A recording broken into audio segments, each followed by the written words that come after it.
मेरे प्यारे प्रतियोगी छात्रों, मित्रों, हिंदी वागधारा चैनल में आज आपका पुनः स्वागत है। जैसा कि हम लोगों ने पिछले अभ्यास क्रम में 9 अभ्यास श्रृंखला का अध्ययन किया था, चर्चा पर चर्चा की थी। आज हम लोग बढ़ते हुए आगे क्रम में अभ्यास संख्या 10 पर चर्चा करेंगे। इस उम्मीद और अपेक्षा के साथ कि आप अपनी तैयारी में पूरी शिद्दत से लगे होंगे और अपने भविष्य की चिंता करते हुए आप आगे बढ़ रहे होंगे। और एक उम्मीद और अपेक्षा आपसे है, यदि ये चैनल आपको अच्छा लगे, इसके प्रश्न और उत्तर आपको अच्छे लगें तो इसको सब्सक्राइब, लाइक और करें, यही आपसे मेरी अपेक्षा है। तो आइए हिंदी व्याकरण अभ्यास का 10वां क्रम की शुरुआत हम लोग आज करते हैं प्रश्न नंबर 1 के साथ। पहला प्रश्न है हमारा, कुसुमाकर और कुसुमेषु पर्याय है। कुसुमाकर, जैसा हम जानते हैं फूलों का आकर खजाना जो है वो कुसुमाकर अर्थात बसंत ऋतु है।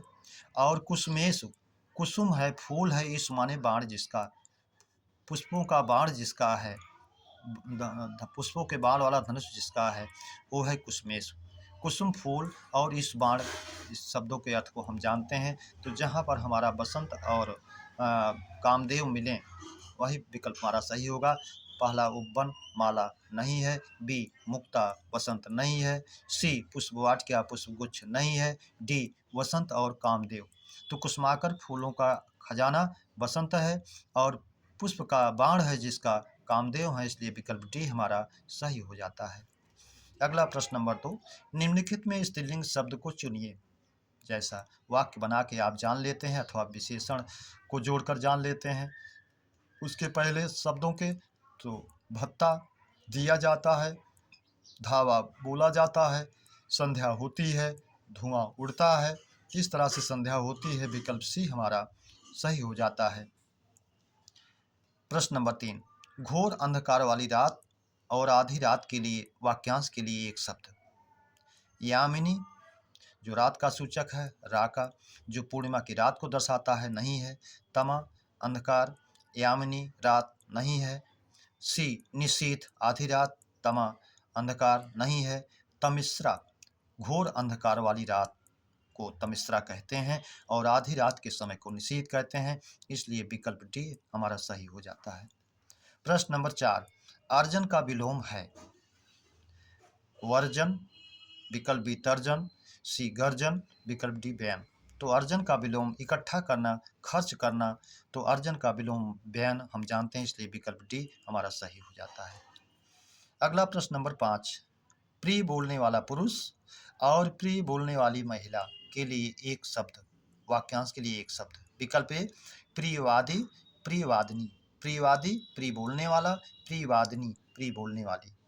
बी विरम्बद, प्रिय बोलने वाला, प्रियम्बदा प्रिय बोलने वाली।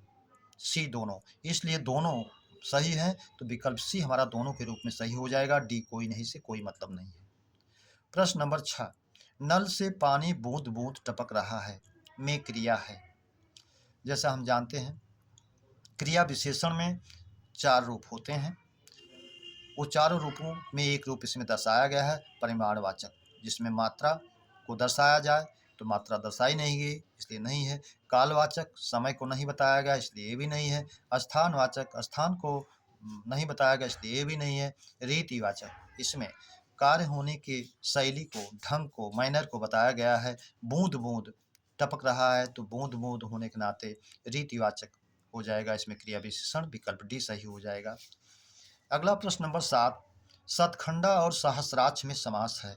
जैसा कि हम जानते हैं शतखंडा 7 मंजिले वाला भवन और सहस्राक्ष जिसके 1000 आँखें हैं, तो दोनों में बहुव्रीहि समास होता है। शतखंडा 7 मंजिला वाला भवन और 1000 आँखों वाले देव अर्थात इंद्र का सूचक है। ये सहस्राक्ष में समास है, तो बहुव्रीहि समास विकल्प ए ही हमारा सही हो जाता है। कर्मधारय, तत्पुरुष और अव्ययभाव से इसका कोई मतलब नहीं। प्रश्न नंबर 8, निम्न में शुद्ध वाक्य है। विकल्प ए, मनुष्य में साधु का गुण उसे महान बना देता है। वाक्य शुद्ध है। अगर साधु की जगह साधुत्व होता तो ये वाक्य सही हो जाता, साधुत्व। विकल्प बी, मैं गुरुजी से प्रश्न करता हूँ।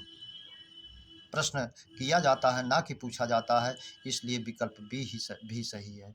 विकल्प बी सही है। सी, उसका प्राण पखेरु उड़ गया। प्राण बहुवचन में होने के नाते उड़ गए होना चाहिए था, उसके प्राण पखेरु उड़ गए, इस तब सही होता। विकल्प डी, मैं संकल्प करता हूँ कि उसकी रक्षा करूँगा। संकल्प किया जाता है, ना कि लिया जाता है, इसलिए विकल्प डी भी सही है।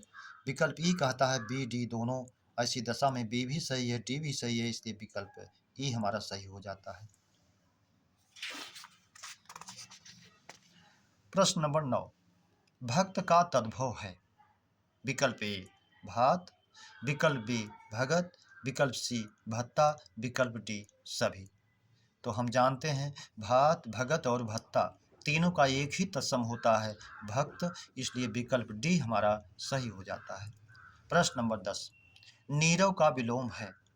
रव का शाब्दिक अर्थ हम जानते हैं आवाज, नीरव का अर्थ है जहां आवाज न हो, शांति हो, वो नीरव है। विकल्प ए है रव, विकल्प बी आरव, विकल्प सी दोनों, विकल्प डी कोई नहीं। तो रव आवाज, आरव आवाज, इसलिए नीरव का विलोम दोनों हो जाएगा, विकल्प सी हमारा सही दोनों। प्रश्न नंबर 11, शुद्ध वर्तनी वाला शब्द है। विकल्प ए धनाढ़, धनाढ़ का अर्थ है जो धन से युक्त हो। अक्षुण, ये भी सही है, जिसका क्षय ना हो। सी अंतर्धान, जो ओझल हो जाए, छिप जाए, ये भी सही है।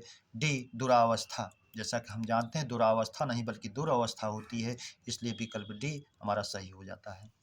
प्रश्न 12, यदि युद्ध होता तो गोलियां चलती, किस काल का वाक्य है।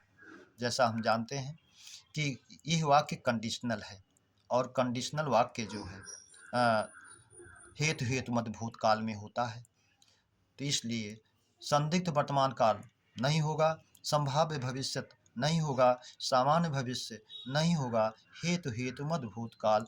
यदि युद्ध होता तो गोलियां चलती, यदि बरसात ना होती तो हम घूमने जाते, यदि वह आता तो मैं जाता, यानी कंडीशनल वाक्य होगा यहाँ। यदि वर्षा ना होती तो अनु आती, जो कंडीशनल होगा उसमें हेतु हेतु मध्य भूतकाल होगा, विकल्प डी।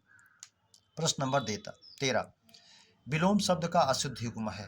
गमन का आगमन शुद्ध है, दान या प्रदान का आदान शुद्ध है, मसृण कोमल, जिसका अर्थ होता है कोमल दिया भी है, इसलिए दोनों एक दूसरे के पर्याय हैं, यही अशुद्ध है।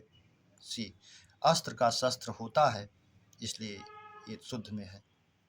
प्रश्न नंबर 14, तद्भव तत्सम का अशुद्ध युग्म है। ईख का इच्छु शुद्ध है, सुअर का सूकर शुद्ध है, केहरी का केसरी शुद्ध है। डी सामा का सामा, सामा नहीं बल्कि श्यामक होता है, अगर श्यामक होता तो ये भी शुद्ध होता, इसलिए ये अशुद्ध है, डी। प्रश्न नंबर 15, सांप का पर्याय नहीं है।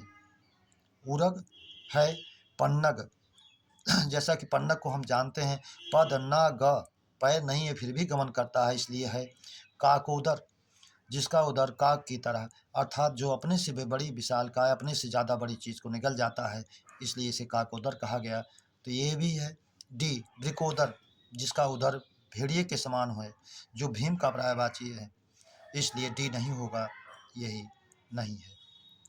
प्रश्न नंबर 16, किस इतिहासकार ने वर्णानुक्रम में कवियों का नाम रखा है।